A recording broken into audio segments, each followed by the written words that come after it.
New year! Same fluffy gremlin. Greetings, weary travelers. Welcome to the Reaction Sleepover. This is the series where we get cozy and we react to stuff. Today we have a couple of submissions by you guys, and they are wedding stories. And as always, we read these stories and try to maintain our composure, maintain some empathy. We lose our minds doing it, but we do our best to be good humans. So, without further ado, grab your cozies and snackies, and let's head on into it. Cozy mode. Engaged. In the Red Riding Hood of stories. Whenever we come across people being turds in these stories, we go, oh my, what great big egos you have. This is by Courtney R. at Electra Prime on YouTube. YouTube, buddy! Go give her some love. It's titled Reception Music Hell. Yay. A forewarning, I will be keeping some things vague for privacy and respect. Totally fair, my dude. Hi, my name is Courtney. I am a 26-year-old woman, though I still feel very young. Honestly. Yeah, I'm almost 25, and it does not feel like it. My height certainly doesn't reflect that. And I've never attended a wedding before. When I was little, I used to really want to be a flower girl, and had the opportunity when I was about 12, but that family lived too far away, so I wasn't able to. No! Just out of reach. Fast forward to 2022, one of my cousins is getting married. She called to ask if I'd be a bridesmaid, and I immediately said yes. Yes! You sneak in with flower petals and you just toss them on the ground like, yes, my time has come. Like, everyone's like, how'd those get there? No reason. They appeared. I'm secretly a magician. Poof! And you just disappear. I was never here. I've been an illusion this whole time. Got the dress and shoes before the date, which was in the summer or fall. I think it was July. Mine was in July. No, mine was in June. I'm dumb. This meant a lot to me though, because this is the first wedding I've attended, and I'm not watching. I'm actually part of the ensemble. It wasn't too big a wedding, and the bridesmaid was my other cousin, who was the bride's younger sister. I don't remember in full detail, but for some reason the bride's so-called friends couldn't make it to be part of the group, so it was just me and my cousin up there on her side. It was a beautiful wedding. Their song was I Get to Love You by Ruel, and it was very fitting given all she'd been through to find Mr. Right. That's cute. Sadly, however, that wouldn't be the thing I remembered most about the wedding. Because you can't get through a wedding without some emotional scarring. If the wedding gods find someone who does get through one unscathed, they smite them. 'Tis thy punishment for evading my will. No, that would be the reception. The food is really good, and I had a few sangrias alongside dinner. I also got confused by the butter molded to look like a little flower, and thought it was a plate decoration for a good minute. So it was butter molded to look like a flower? Is it like whittling? Does one whittle butter? Imagine how slimy that would get. I kind of hate how butter feels on my hands. That would be my purgatory. Just fill a room with butter and force me to touch it all. Which is funny, that term, smooth like butter. But actual butter is so slimy. I hate like residue on my hands. I like to imagine you just looking at it like, what is that? You're just holding the plate up to your face, staring at it. People are giving you a weird look, but you're like, I don't care, I must figure out what this is. And then poof, it disappears. No, it turns into a real flower. After eating, it started, the music. Now to preface this, the bride had a list compiled for the reception music, getting suggestions from myself, my mom, her mom, and her younger sister. So we did that together months in advance, and we were confident about it. We'd made sure to keep it PG since there were kids and some stingy older people in attendance. So, heavy metal. Yes? How dope would that be though? Just straight up play heavy metal at a wedding. I'm sure people have done that before. People who are really into that genre. That would be awesome. To my dismay and horror, though I start hearing music you might hear your grandparents listening to on a radio. I cannot remember all the songs, but one will forever be burned into my brain. Cotton Eye Joe. No, not Cotton Eye Joe.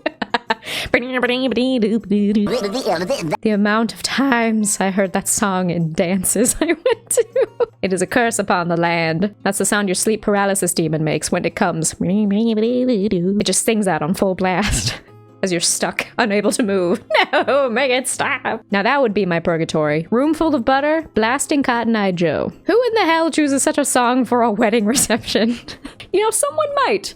You know, it's one of those songs where like, it's dumb to play it, but like, everyone uses it. It's like, the Cupid Shuffle? The Cupid Shuffle, YMCA, you know, all those dumb classic ones. Come to find out, we later learned that the bride's father, who was a huge a-hole, had gotten rid of the collectively made list and was just blasting these oldies tunes? Fam, you do not do that. Why? Why? That is an a-hole move to do. Why would you, especially all that time you guys put in to make that playlist? So rude. Poof, I make you disappear. He wakes up in like Alaska, like, how did I get here? He has nothing but a cell phone. It rings. He answers. That's what you get, you fiend. How did I get here? Don't ask questions. Now his purgatory is he can never stop dancing to Cotton Eye Joe. There were only a couple decent songs to dance to, and I was downing sangrias as I listened and watched the symphony of disjointed music and people trying to dance to it. Ugh, what a mess. It all just starts melding together. It's Cotton Eye Joe, YMCA, Cupid Shuffle. People are so confused, don't know what to dance to. And honestly, of all of those, YMCA is the most acceptable in my mind. One of the most acceptable ones come on, you're like, yes!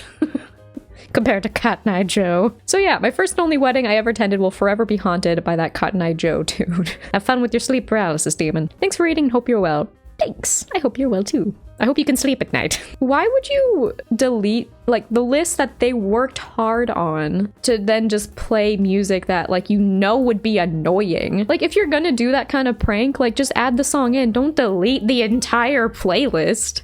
My guy. No. Thank you, Courtney. That was very fun.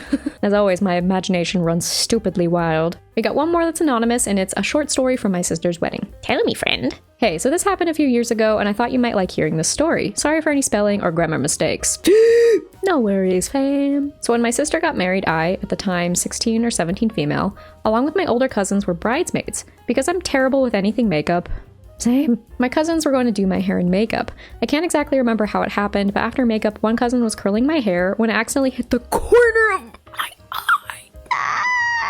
I'm so sorry. That is so... So one time someone was straight ironing my hair and she accidentally like clipped my hair and that hurt on my ear. Your eye? I hope not the inner corner. It would probably be the outer corner. Get the corner. I'm about to die. It'd probably be the outer corner. But, your eyes are so sensitive. Naturally, I was in pain and had started to cry because it hurt that bad. It's your eye, of course. Both of them had started berating me for crying, denying that I had been burned by it. Excuse me. You cannot gaslight me here. I'm literally feeling the pain, and you did it. Plus, like, it's a very natural response, literally physically, to cry when you're in pain. Like, are they calling you a wimp for crying or something? Dude, it was a freaking curling iron. Do they expect you to just hold it in? They claimed I was hit by the plastic, not the hot metal. And you're like, I'm pretty sure I can tell. And telling me I need to stop crying or it'll ruin the makeup. You can do the makeup again. Like, okay, I can understand that it would take a while to do some makeup. And it would be frustrating. But like, someone gets hurt, can you prioritize that first? I understand that it would be annoying to have to do it again. But like, she's in physical pain. Just give it... Chill! I think someone's eyeball, one of the most sensitive parts of the body, is a little bit more important than how the makeup looks. Priorities, man. Now, to their credit, the makeup somehow was done so well that it did cover up the burn mark. As I checked the mirror and saw nothing. When I come back, though, it somehow got brought up that I was on my period. And they both, despite being women themselves, were like, oh, no wonder you're being irrationally irrationally... You're being irrationally unsympathetic, ma'am. Do you want to try? Girl, you know what it's like to be on your period. It's awful. Like, fam, maybe if it's not that bad for you, keep in mind that it can be literal hell for someone else. Like, where it's just light cramps for you, to someone else can feel like stabbing. Don't pull that misogynistic bull honky. It's like even worse coming from a woman too, because it's like, you literally know what this is like. Like, I will say, there are times I get angry and or cry at like dumb things because our hormones are out of whack. Like, I already feel dumb. Don't make me feel even more dumb. And that's not even related to this. You literally got burned by hot metal. If there's any reason to cry at that, that's very justified. Wedding was good, but when I took off my makeup, there was a very clear burn mark. Luckily, nothing serious. You're like, I am Zuko reincarnated. I was rightfully upset that they had not only lied about it, but tried to justify my reaction by me being on my period. Like, where Where is the empathy? Thankfully, my sister was also upset at the time as it made me feel better about the situation. I'm glad that you had some backup here. So there's my story. I hope you enjoyed it to at least some degree. And before anyone asks, no, they never apologized. Well, I'm sorry you went through that. That sucks booty. It just doesn't even make sense to me. Like, trying to gaslight you into thinking that you didn't actually, especially after you get the burn mark, and then trying to break you down even further by using the very misogynistic take of, oh, you're irrational because you're on your period. Like, girl, you're supposed to understand what that's like. What are you doing? What a mess. But I'm glad your sister was like, yeah, what? What's wrong with them? I'm glad you're okay. I'm glad it didn't sound too serious. Sorry you had to deal with this tomfoolery. As usual, the gremlin came out multiple times during this session of story reading. It's just so interesting hearing, like, you know, we've done a lot of wedding stories, but just like stories in general of like weird things that happen, weird behaviors you see. It's just like, how do people get to that point? How is there no empathy here? And those are our wedding stories for today. If you have any stories you'd like to share, go to the Google link below to send me stuff. Wow, I can't talk. Or email me. I would love to read any stories about weddings, about anything. Recently, I sent out a community post saying, hey, if you have any stories that like literally don't sound real if you tell it to someone else and you'd like to share it with me, those would be fun to read, I think. Just something that just sounds fake. Like something that if you told someone else, they're like, no way that happened. But that's the point, it actually did. So yeah, wedding stories that don't sound real, anything else. I would love to read it if you'd like to share it with me. I hope you had fun and also learned something. Please, if anything, just have empathy for people.